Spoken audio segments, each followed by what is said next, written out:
نحمده ونصلي ونسلم على رسوله النبي الكريم الأمين أما بعد فأعوذ بالله من الشيطان الرجيم بسم الله الرحمن الرحيم يا أيها الذين آمنوا اتقوا الله وكونوا مع الصادقين صدق الله العظيم وصدق رسوله النبي الكريم الأمين مولاي صل وسلم دائما أبدا على حبيبك خير الخلق كلهم۔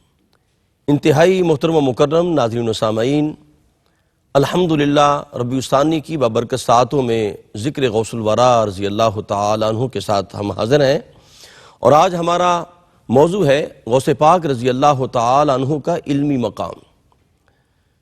قرآن و حدیث کا اگر آپ مطالعہ کریں تو رب کائنات نے جو عظمتیں کسی کو بھی عطا فرمائی ہیں، خالق کائنات نے اس کی جو اساس جو بنیاد ہے وہ علم ہے۔ آدم علیہ السلام کو رب کائنات نے جو مقام اور مرتبہ عطا فرمایا، وَعَلَّمَ آدَمَهُ الْأَسْمَاءَ، فرمایا ہم نے آدم علیہ السلام کو اسماء کے علم عطا فرمائے۔ پھر آپ دیکھتے ہیں حضرت آصف بن برخیہ رحمۃ اللہ تعالی علیہ کو آپ دیکھتے ہیں تو جناب انہیں بھی جو مرتبہ ملتا ہے اور پلک جھپکنے کے اندر وہ تخت کو لا کر اللہ کے پیغمبر کے قدموں میں لا کر کھڑا کر دیتے ہیں، اس کی بنیاد بھی کیا ہے؟ قرآن حکیم کے اندر آتا ہے قال الذی عندہ علم من الکتاب انا آتیک، فرمایا اس کا جو مرتبہ اور فضیلت اس کو ملی تھی اس کی بنیاد بھی علم ہے کہ رب کائنات نے ان کو تھوڑا سا علم عطا فرمایا تھا۔ تو آصف بن برخیہ رحمۃ اللہ تعالی علیہ کے پاس یہ جو عظمت تھی کہ آنکھ جھپکنے کے اندر آپ نے تخت آپ کے قدموں میں لا کے کھڑا کر دیا، اور پوچھا گیا یہ کیا ہے تو کہا ھذا من فضل ربی، اور یہ اللہ کا فضل کیا تھا؟ یہ علم ہے۔ سرکار دو عالم نور مجسم شفیع معظم صلی اللہ علیہ وآلہ وسلم کو آپ دیکھتے ہیں تو جناب رب کائنات نے آپ کو بڑی فضیلتوں کے تاج عطا فرمائے ہیں۔ سب سے پہلے آپ کا نور بنایا گیا، سب سے پہلے آپ قبر سے اٹھیں گے، سب سے پہلے آپ جنت کا افتتاح کریں گے، سب سے پہلے آپ شفاعت کریں گے۔ لیکن کریم آقا علیہ السلام ہر جگہ یہی فرماتے ہیں ولا فخر ولا فخر، مجھے فخر نہیں ہے، لیکن قربان جاؤں اپنا تعارف کرواتے ہیں، جس بات پہ فخر کرتے ہیں وہ یہی ہے، فرمایا انما بعثت معلما، کہ رب کائنات نے مجھے معلم بنا کر بھیجا ہے، معلم بنا کر بھیجا ہے۔ سامعین محترم، حضور غوث العظم رضی اللہ تعالی عنہ کا جب ہم مطالعہ کرتے ہیں آپ کی سیرت کا تو ہمیں یہ بات روز روشن کی طرح عیاں نظر آتی ہے کہ حضور غوث العظم طریقت اور شریعت دونوں کے امام اکبر نظر آتے ہیں۔ شریعت کے بھی آپ امام اکبر ہیں اور طریقت کے بھی آپ امام اکبر نظر آتے ہیں، اور یہی وجہ ہے کہ اس وقت کے بڑے بڑے محدث، بڑے بڑے مفسر آپ کے سامنے زانوی تلمذ طے کرتے نظر آتے ہیں۔ امام ابن الجوزی رحمۃ اللہ تعالی علیہ جو بہت بڑے محدث فن اسانید کے اندر، فن حدیث کے اندر ان کا بہت بڑا مقام ہے، اتنے بڑے محدث ہیں کہ جب آپ کا نام آتا ہے تو بڑے بڑے علماء اپنی گردنیں جھکا دیتے ہیں۔ محدث ابن الجوزی رحمۃ اللہ تعالی علیہ غوث العظم رضی اللہ تعالی عنہ کے ہم اثر ہوئے، آپ کے زمانے میں ہوئے، اور آپ کی مجلس واعظ کے اندر، امام ابن جوزی کی مجلس واعظ کے اندر جناب 1,00,000 افراد بیٹھا کرتے تھے۔ آپ کا ایک شاگرد تھا، غوث العظم رضی اللہ تعالی عنہ کا بیعت تھا، مرید تھا، اور عرض کی کہ حضور آپ کرم فرمائیں کہ بھی میرے مرشد کی بارگاہ میں بھی آئیں۔ تو آپ نے کہا جی ہم یہاں قرآن و حدیث کا علم سکھاتے ہیں تو یہیں ہم ٹھیک ہیں۔ تو کہا جی قرآن حکیم کے اندر آتا ہے وَكُونُوا مَعَ الصَّادِقِينَ، کہ اللہ والوں کی سنگت اختیار کرنی چاہیے۔ آپ نے کہا چلو چلتے ہیں۔ غوث العظم رضی اللہ تعالی ان کی بارگاہ میں حاضر ہوئے تو وہاں ایک قاری قرآن حکیم کی تلاوت کر رہا تھا۔ جس آیت کو اس نے تلاوت کیا، حضور غوث العظم رضی اللہ تعالی عنہ منبر پر جلوہ فرما ہوئے تو آپ نے اسی آیت کی ایک تفسیر بیان کی۔ امام ابن الجوزی کے ساتھ ایک بہت بڑے محدث ان کے ساتھی وہ بھی حضور غوث پاک کی بارگاہ میں حاضر ہوئے۔ اس محدث نے پوچھا کہ اے امام ابن الجوزی آپ کو یہ اس کا معنی، اس کی تفسیر آتی ہے؟ تو امام ابن جوزی فرمانے لگے مجھے اس کی تفسیر آتی ہے، یہ معنی مجھے معلوم ہے جو غوث پاک نے بیان کیا۔ حضور غوث العظم رضی اللہ تعالی عنہ نے اس کی دوسری تفسیر بیان کی۔ اس نے پھر پوچھا یہ آتی ہے آپ کو؟ امام ابن الجوزی کہنے لگے مجھے اس کا بھی علم ہے۔ آپ نے تیسری، چوتھی، پانچویں، چھٹی، ساتویں، یہاں تک کہ ایک ہی آیت مبارکہ کی 11 تفسیر آپ نے بیان کی۔ امام ابن الجوزی کہنے لگے یہ مجھے ساری تفاسیر آتی ہیں، حضور غوث الاعظم رضی اللہ تعالی عنہ نے پھر اس کے بعد 12ویں تفسیر بیان کی، 13ویں کی، 14ویں کی۔ امام ابن الجوزی حیران ہے، کہنے لگے یہ میں نے پہلی مرتبہ سنی۔ یہاں تک کہ غوث الاعظم رضی اللہ تعالی عنہ نے 11 تفاسیر بیان کرنے کے بعد 29 تفاسیر ایک ہی آیت مبارکہ کی آپ نے بیان فرمائی، گویا کہ آپ نے ایک آیت مبارکہ کی 40 تفاسیر بیان کی۔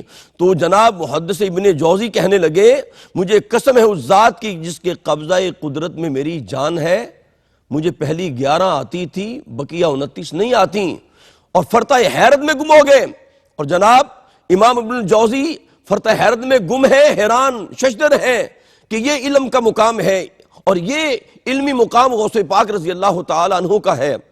حضور غوث الاعظم رضی اللہ تعالی عنہ نے جب یہ 40 تفاسیر بیان کر دی تو غوث الاعظم رضی اللہ تعالی عنہ جلال میں آئے، فرمایا الآن نرجو من القال الى الحال، فرمایا یہ قال کی باتیں تھیں، آؤ اب حال کی طرف جاتے ہیں۔ یہ شریعت کی باتیں بتائی ہیں، آؤ اب میں تمہیں طریقت کی باتیں بیان کرتا ہوں، معرفت کا خزانہ عطا کرتا ہوں۔ حضور غوث الاعظم رضی اللہ تعالی عنہ نے اس آیت مبارکہ کی ایک تفسیر کی، معرفت کی، تو امام ابن الجوزی رحمت اللہ تعالی علیہ بے ہوش ہو کے گر گئے، اور جناب وجد میں آ گئے۔ جب ہوش آیا کپڑے پھاڑ دیے اور غوث الاعظم کے قدموں میں جا کے کہنے لگے جو رب نے علم آپ کو عطا فرمایا ہے ہم اس کی گرد راہ کو بھی نہیں پہنچے۔ حضور غوث الاعظم رضی اللہ تعالیٰ عنہ طریقت اور شریعت کے دونوں کے امام اکبر نظر آتے ہیں۔ حضور غوث الاعظم رضی اللہ تعالیٰ عنہ کا علمی مقام کا اندازہ آپ اس بات سے لگائیں کہ آپ 13 علوم پر آپ کو دسترس حاصل تھی۔ جناب آپ کی مجلس واعظ کے اندر صرف 400 علماء آپ کا خطاب لکھتے تھے، صرف 400 علماء آپ کے خطاب کو رقم کرتے، تحریر کرتے، قلم بند کرتے۔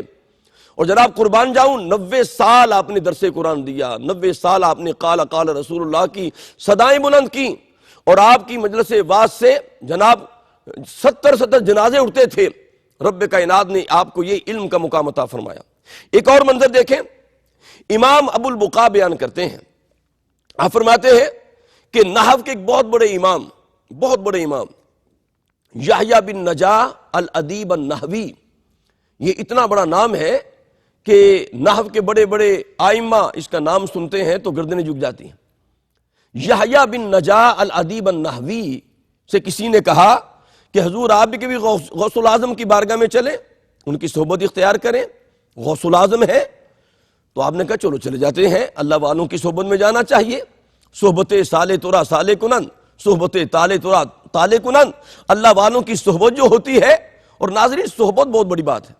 صحبت لمحوں سے بندے کو کہاں سے کہاں لے جاتی ہے۔ بندہ ویسے مجاہدہ کرے، ریاضت کرے تو منزل کو پاتا ہے مہینوں بعد، سالوں بعد۔ اگر کسی اللہ والے کی صحبت مل جائے تو وہی منزل لمحوں میں عطا ہو جاتی ہے۔ یحییٰ بن نجاح الادیب النحوی آپ کی بارگاہ میں حاضر ہوئے، غوث پاک کی بارگاہ میں۔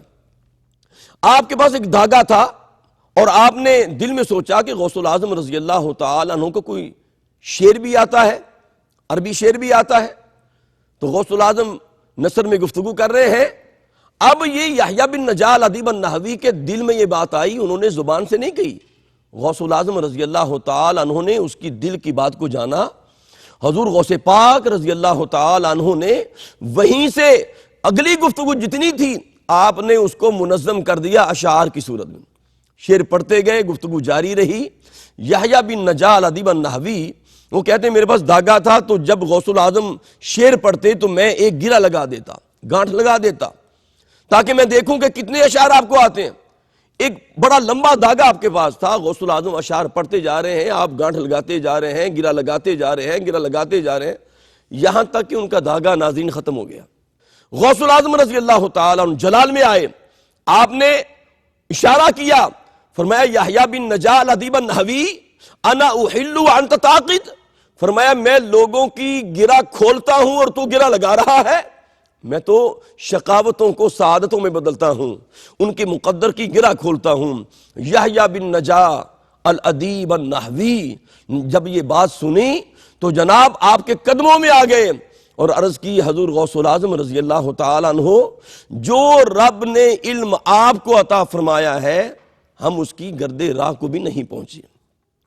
حضور غوث العظم رضی اللہ تعالیٰ عنہ اسی طرح ایک نحو کے ایک اور بہت بڑے امام اور اس واقعے کو رقم کرتے ہیں، اور جناب امام ابن قدامہ اور امام الحافظ عبد الغنی المقدسی یہ آپس میں کزن لگتے ہیں، وہ بیان کرتے ہیں نحو کے ایک بہت بڑے امام محمد بن خشاب النحوی، یہ بھی نحو کے بہت بڑے امام تھے۔ ان کو بھی کچھ لوگ لے کر بارگاہ غوث الورا میں آئے کہ چلو بارگاہ غوثیت میں چلتے ہیں، غوث پاک کا دیدار کرتے ہیں، غوث پاک کی صحبت اختیار کرتے ہیں، ان کی مجلس واعظ میں چلتے ہیں۔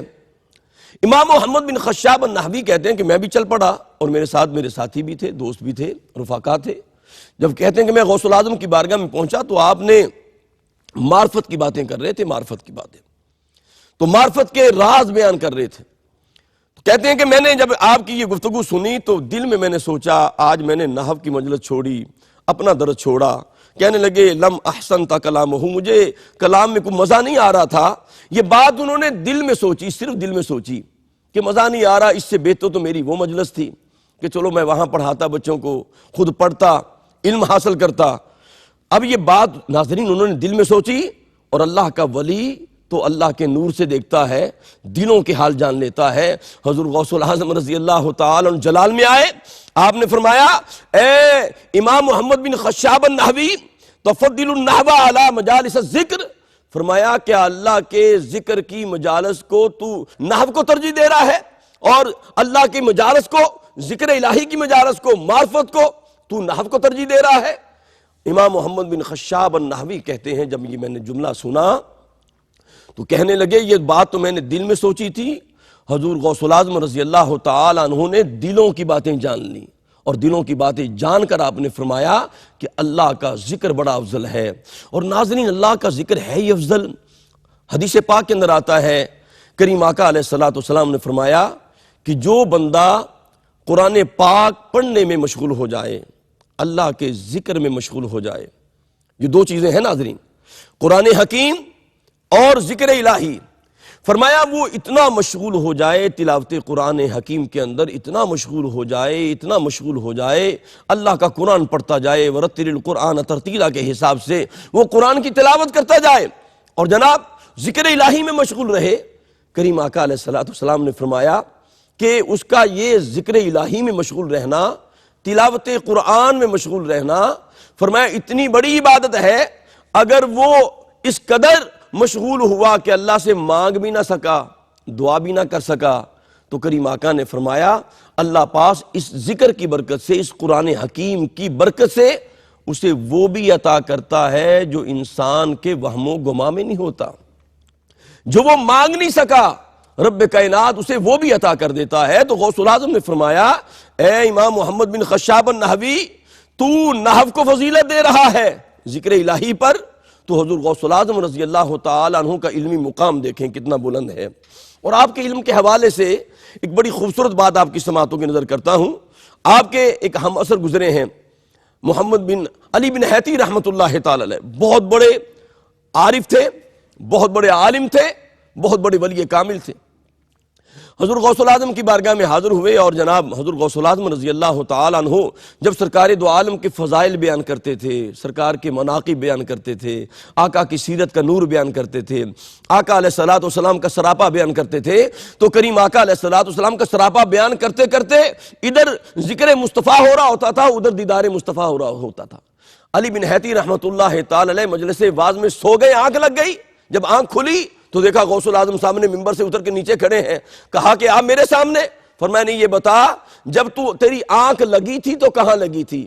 عرض کی غوث پاک آپ قرآن و حدیث کا نور بیان کر رہے تھے، نبی کی شان بیان کر رہے تھے، میری آنکھ لگ گئی، مجھے مدینے والا نظر آ گیا۔ غوث پاک نے فرمایا علی بن حیتی جسے تو سوتا دیکھ رہا تھا غوث العظم اسے جاگتا دیکھ رہا تھا۔ رب کائنات ہمیں غوث العظم کی تعلیمات پر عمل پیرا ہونے کی توفیق عطا فرمائے، اور خاص طور پہ رب کائنات ہمیں علم کا مسافر بنائے۔ وآخر دعوانا ان الحمد للہ رب العالمین۔